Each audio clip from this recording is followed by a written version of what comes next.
Yo, what's up, Aloy? Nararamdaman din ka rin siya.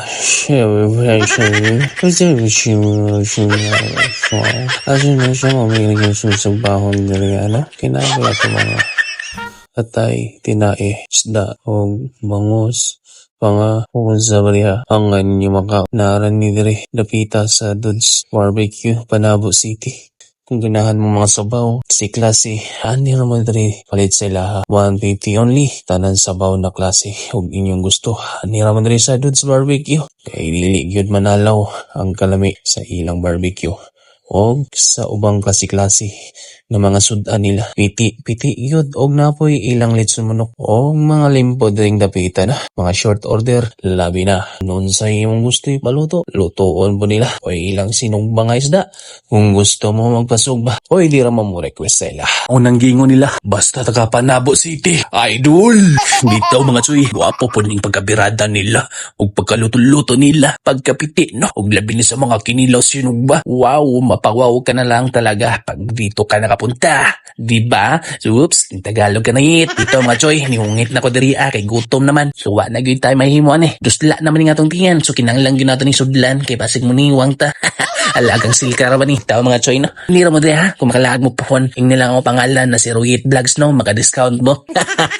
Binuang naman imong gira-diet, no? So, bago ito mga choy, giplex ra na ako ning Panabo City. Basta ako'y makalaag, wa ako'y problema, wa'y bayad-bayad, promote yun na ito na. As a vlogger, as a local, wa ako'y problema mga choy, kay dili man na sikat, wa tay pili. Basta makaanha ko sa inyong lugar, matek yun na, piti-piti yun ang inyong mga tindahan diya, o mga unsa ba diya, no? Dito mga choy, natadri karon kay dugay-dugay na talagi, wala makabalik diri sa Panabo City. Sa tinuod mga choy, nag-anhig yun ko diri perminti, kay grabe yun kalami ang ilang pagkabirada. Maunang nig-anhig yun ko diri, bisag unsa kalayo, gusto yun ako mutilaw, o balik sa ilang mga luto, kay grabe yun kalami. Huwag diring napita, nakita na o diri sa tatay, no? Ang tatay, no, nga sa imong pagtargitar na magwatahayog ka, no? Kay sa panahon karon, kung di yun ka mariskarte, as mong yun imong tiyan. Ako'y nabantayan po, gain na sabaan man ni sila. Karon nga mga busog na, nagaluya na. Bitaw no, kana may sobra, lisod po nato na ibili na mahal lang paliton. Nya, pwede pa man ipaugma, sabuan na kuning mga bukog. Sabuan ning mga bukog para ibawog natong sa tong iro. Kay sayang man kayo no, kaya nga akong iro, 50 man kabuok no. Way labot sa mga piso, way labot sa iyang mga anak na mga gagmay no.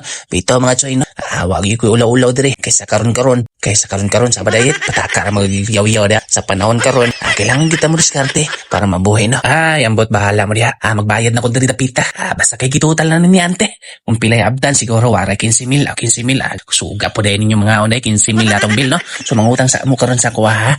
Kaya ako may nagbayad, no? So, karon, natatari karon sa sakinan, kay busog naman ta, pandaro na nato ni, kay mo biyahe na po ta, pauli, no? Og dagang salamat yung mga tsoy, amping mo kanunay, ha? Kung wagi man sa yung wall, mamaliyog na lang ko, paki-react, og paki-heart, og kung magustuhan ninyo mga tsoy, paki-share na lang pod, og paki-comment kung taga-asa ka, og paki-follow na lang pod mo, ha? God bless sa inyong tanan. I love you mga tsoy. Sus, nag-I love you naman kay nungan yet, nabahit naman siguro kaya.